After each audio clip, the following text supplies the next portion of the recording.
Students welcome to this lecture जिसमें हम electric charge के बारे में पढ़ेंगे कि इलेक्ट्रिक चार्ज से क्या मुराद है। सबसे पहले मैं आपको ब्रीफली बता दूं कि कभी भी एटम्स में इलेक्ट्रॉन्स की कमी हो या ज़्यादती हो, यानी कि ज़्यादा हो जाए हमारे पास किसी भी एटम में इलेक्ट्रॉन्स, तो उस चीज़ को हम कहते हैं कि उसके ऊपर इलेक्ट्रिक चार्जेस आ गए। ठीक है, अब इसको हम फर्दर डिटेल में पढ़ते हैं कि इलेक्ट्रिक चार्ज से क्या मुराद है।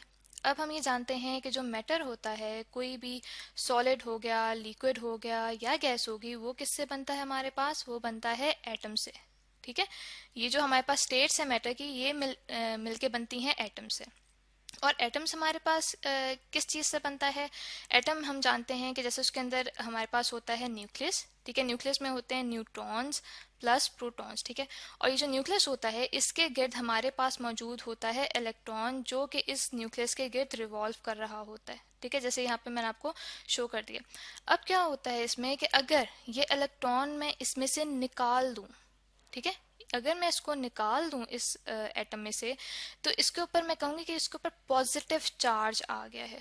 ठीक है, और अगर मैं इलेक्ट्रॉन्स को यानी कि इस इलेक्ट्रॉन के अलावा और इलेक्ट्रॉन्स को मैं इस एटम में डाल दूं अगर, तो मैं कहूँगी कि इसके ऊपर नेगेटिव चार्ज आ गया। अब हम फर्दर पढ़ेंगे कि ये जो मैंने एटम के अंदर से इलेक्ट्रॉन निकाला है और डाला है, इसकी वजह से क्या फ़र्क पड़ता है कि मैं ख़ास तौर से इसे कह रही हूँ कि इसे इलेक्ट्रिक चार्ज कहते हैं। ठीक है, अब ये पहले मैं आपको बता दूं कि ये जब मैंने इलेक्ट्रॉन निकाला या डाला, इसकी मैं तशबीह आपको एक एग्जांपल से देती हूँ कि जब हम कोई चीज़ खरीदते हैं तो हमें कहा जाता है कि आपके इतने चार्जेस बन गए हैं। ठीक है, यानी कि आपने इतने पैसे देने हैं या इतने अमाउंट हमें देनी है, ताकि हम वो देंगे तो उसके नतीजे में हमें वो चीज़ मिलेगी। या फिर हम किसी को कोई चीज़ बेचते हैं तब भी हम यही कहते हैं ख़रीदार को कि इसके इतने चार्जेस बन गए हैं, तो इन पैसों को अदा करके आप हमसे ये चीज़ खरीद लें। इसी तरह से यहाँ पे जो मैंने आपको शो किया कि इलेक्ट्रॉन जब मैंने निकाला तो मेरे पास पॉजिटिव चार्ज बन गया, तो इस पॉजिटिव चार्ज और इस नेगेटिव चार्ज से मुराद ये है कि जब यही एटम अपनी तरह के किसी एटम के करीब लाया जाएगा जिसमें से इलेक्ट्रॉन की कमी या बेशी होगी, तो ये उस एटम को अट्रैक्ट या रिपेल करेगा।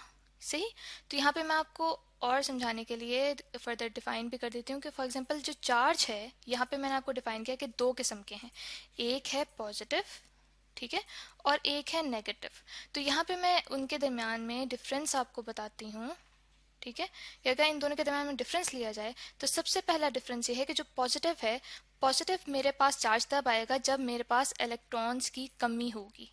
सही, तो मेरे पास पॉजिटिव चार्ज आ गया जो बॉडी है मेरे पास, और अगर मैं उस बॉडी के अंदर, यानी कि बॉडी जो एटम से बनी है उसके अंदर मैं और इलेक्ट्रॉन्स पुट करूंगी, तो मेरे पास नेगेटिव चार्ज आ गया। सही, और दूसरा डिफरेंस हमारे पास ये आता है कि हम जो इन्हें डिनोट करते हैं, पॉजिटिव चार्ज को मैं डिनोट करूंगी पॉजिटिव साइन से। सही, और नेगेटिव चार्ज को मैं डिनोट करूंगी नेगेटिव साइन से। अब जैसे कि मैंने आपको एग्जांपल बताई थी कि अगर हम लोगों ने कोई चीज़ परचेज़ करनी होती है, ख़रीदनी होती है या बेचनी होती है, तो उसमें हम क्या करते हैं, कोई भी चार्जेस या अमाउंट कुछ पैसों की देते हैं या लेते हैं, तो उसके रिजल्ट में हमें कोई चीज़ मिलती है या कोई चीज़ हम देते हैं। तो यहाँ पे अगर हम लोग उन्हीं चार्जेस की मिसाल इन इलेक्ट्रॉन से ले लें, तो हम देखते हैं कि उसके रिजल्ट में कोई ना कोई ऐसी प्रॉपर्टी आती है हमारे एटम के अंदर जिसे हम कहते हैं कि ये हमारे इलेक्ट्रॉन्स लूज करने या फिर गेन करने का रिजल्ट हमें मिल रहा है। यहाँ पे मैं फॉर एग्जांपल एक बॉडी लेती हूँ ए, ठीक है, जिसमें से इलेक्ट्रॉन लूज किया तो उसके ऊपर मेरे पास आ गया पॉजिटिव चार्ज। ठीक है, और एक मैंने बॉडी ली है बी, जिसमें से इलेक्ट्रॉन मैंने उसके अंदर पुट किया तो मेरे पास आ गया नेगेटिव चार्ज। अब यहाँ पे मैं आपको बताती हूँ कि होगा क्या। अब ज़ाहिर बात है, जैसे मैंने आपको कहा कि मैंने इलेक्ट्रॉन्स निकाले या डाले तो उसकी वजह से कोई ना कोई प्रॉपर्टी मेरे पास आई, और वो प्रॉपर्टी क्या है वही हम डिस्कस करेंगे कि इलेक्ट्रिक चार्ज क्या करेगा कि अगर मैं ए के करीब, यानी कि जो पॉजिटिव चार्ज था, उसको लेके जाऊंगी एक और उसी तरह की बॉडी जिसके ऊपर पॉजिटिव चार्ज है, यानी कि पॉजिटिव चार्ज को पॉजिटिव चार्ज के करीब लेके जाऊंगी, तो ये दोनों एक दूसरे को रिपेल करेंगे। सही, अब इसी तरह से दूसरी तरफ दफ़ा अगर मैं ए बॉडी, यानी कि जिसको पॉजिटिव चार्ज था, उससे मैं लेके जाऊंगी बी बॉडी जिसके ऊपर नेगेटिव चार्ज था, तो ये दोनों एक दूसरे को अट्रैक्ट करेंगे। सही, और जब मैं थर्ड टाइम देखूं कि अगर मैं बी, यानी कि जो नेगेटिव बॉडी है, ठीक है, उसे जब मैं लेके जाती हूँ ए की तरफ, यानी कि जिसके ऊपर पॉजिटिव चार्ज है, तो ये दोनों भी एक दूसरे को अट्रैक्ट करेंगे। ठीक है, यानी कि एक दूसरे को अपनी तरफ खींचेंगे। और फोर्थ वन मैं लेती हूँ कि अगर नेगेटिव बॉडी यानी कि बी को मैं लेके जाती हूँ उसी तरह की एक ऐसी बॉडी की तरफ जिसके ऊपर नेगेटिव चार्ज है, तो ये दोनों एक दूसरे को रिपेल करेंगे। यानी कि इस पूरे फिनोमेना से मेरे पास क्या चीज़ सामने आ गई, मेरे पास ये चीज़ सामने आ गई कि जो लाइक चार्जेस हैं, ठीक है, जो एक जैसे चार्जेस हैं, यहाँ पे मैं लिख देती हूँ कि जो सेम चार्जेस होते हैं वो एक दूसरे को जो सेम चार्जेस हैं वो एक दूसरे को रिपेल करेंगे। ठीक है, यहाँ से देखिए मुझे ये पता चल रहा है कि पॉजिटिव पॉजिटिव के करीब लेके आई तो उसने रिपेल किया, और इसी तरह से नेगेटिव को नेगेटिव के करीब लेके गई तो उसने भी रिपेल किया। लेकिन जो अपोजिट चार्जेस होते हैं, ठीक है, वो एक दूसरे को अट्रैक्ट करते हैं। ठीक है, यानी कि अब इस तरह करते हैं, पहले तो हम लोगों ने डिफरेंसेस देखे थे दोनों चार्जेस के, कि दोनों चार्जेस इलेक्ट्रॉन्स के निकालने से या डालने से बनते हैं। ठीक है, तो अब हम देख लेते हैं कि इन दोनों की सिमिलैरिटीज़ क्या हैं, जो इनके अंदर चीज़ें सेम हैं। सबसे पहले तो हमारे पास ये पॉइंट आता है कि जो सेम चार्जेस हैं, सेम चार्जेस उनको जो चार्जेस हैं उनको करीब लाया जाए तो वो एक दूसरे को अट्रैक्ट करते हैं, और ऑपोजिट चार्जेस को अट्रैक्ट नहीं करते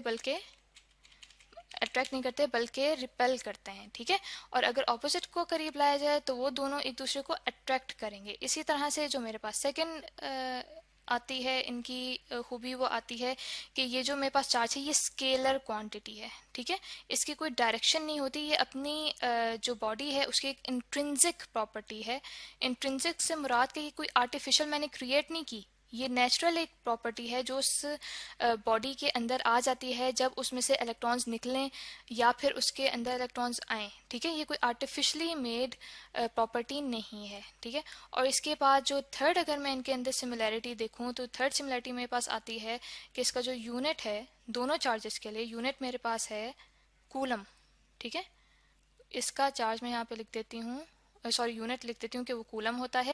तो स्टूडेंट्स हमारे पास जो यूनिट होता है चार्ज का, कूलम, वो होता है equal to 1 ampere into 1 second. ठीक है, जैसा कि हम जानते हैं कि हमारे पास जो करंट होता है किसी जगह से फ्लो कर रहा हो तो उसका मतलब ये होता है कि उस पॉइंट से कुछ चार्जेस पास हो रहे हैं, और उन चार्जेस के पास होने की वजह से ही हमारे पास करंट वजूद में आ रहा है। इसलिए हम कह सकते हैं कि अगर हमारे पास किसी पॉइंट से 1 सेकेंड में 1 एम्पेयर करंट पास हो रहा है तो इसका मतलब ये है कि उस पॉइंट से हमारे पास 1 कूलम चार्जेस पास हो रहे हैं। यानी कि हमारे पास 1 कूलम इक्वल हुआ 1 एम्पेयर करंट के मल्टीप्लाइड बाय 1 सेकेंड टाइम के। ठीक है, तो इसी तरह अब देखें, अब हमने चार्जेस को तो डिस्कस कर लिया, लेकिन हमने ये देखना है कि हमारे पास जो एक इलेक्ट्रॉन है उसके ऊपर कितना चार्ज होता है। ठीक है, जो हमारे पास एक इलेक्ट्रॉन होता है उसके ऊपर चार्ज हमारे पास इक्वल होता है 1.6 इंटू 10⁻⁻19 कूलम के। इसका मतलब ये हुआ कि अगर हम किसी एटम में से कोई इलेक्ट्रॉन निकालते हैं तो हमारे पास उस इलेक्ट्रॉन के ऊपर, उस एटम के ऊपर 1.6 इंटू 10⁻⁻19 कूलम टाइम्स चार्ज आ जाएगा। वो देखते हैं कि अगर मेरे पास इतने कूलम 1.6 इंटू 10⁻⁻19 कूलम एक इलेक्ट्रॉन के ऊपर चार्ज के बराबर हैं तो मेरे पास आ जाएगा 1 coulomb equals to 1/1.6 into 10⁻⁻19 electrons. ठीक है, और मेरे पास कितना आ जाएंगे, यानी कि 625 इंटू 10⁻16 इलेक्ट्रॉन्स में रिमूव करूंगी तो मेरे पास 1 कूलम चार्ज आएगा एक बॉडी के ऊपर। ठीक है, अब ये देखते हैं कि जो रोज़मर्रा की हमारे पास एग्जांपल्स हैं उनमें से कहाँ पे हम लोग इसका इस्तेमाल देखते हैं, या फिर हमें कैसे ये चीज़ फ़ायदा देती है कि इलेक्ट्रिक चार्जेस का जो कॉन्सेप्ट है, ठीक है, वो हमारी ज़िंदगी में कहाँ पे आता है। कि हम देखते हैं कि सर्दियों में जब हम लोग अपने सर से कैप हटाते हैं, ठीक है, जैसे यहाँ पे देखें मैं एक बच्चे की तस्वीर बनाई है जिस पे कैप रखी हुई। ये कैप जब सर्दियों के मौसम में हम सर से रिमूव करते हैं तो हम देखते हैं कि हमारे बाल थोड़े से खड़े हुए होते हैं। ठीक है ना, ये बाल खड़े हुए क्यों होते हैं, वो भी इसी वजह से होते हैं कि वहाँ पे भी ये इलेक्ट्रिक चार्ज का कॉन्सेप्ट जो है वो यूज़ हो रहा होता है। कि जब हम टोपी उतारते हैं तो हमारे बालों पे से जो नेगेटिव चार्ज है वो टोपी पे ट्रांसफ़र हो जाता है। ठीक है, यानी कि इसके ऊपर नेगेटिव चार्ज आ जाएगा, और जो बाल होते हैं चूंकि वहाँ पे जो इलेक्ट्रॉन्स हैं वो रिमूव हुए हैं, टोपी पे गए हैं, तो हमारे बालों पे पॉजिटिव चार्ज आ जाता है। और चूंकि सेम चार्जेस एक दूसरे को रिपेल करते हैं तो पॉजिटिव चार्जेस भी एक दूसरे को रिपेल करेंगे और बाल एक दूसरे से दूर जाने की कोशिश करते हैं। तो आई होप स्टूडेंट्स कि आपको इलेक्ट्रिक चार्ज का कॉन्सेप्ट अच्छे से समझ आ गया होगा।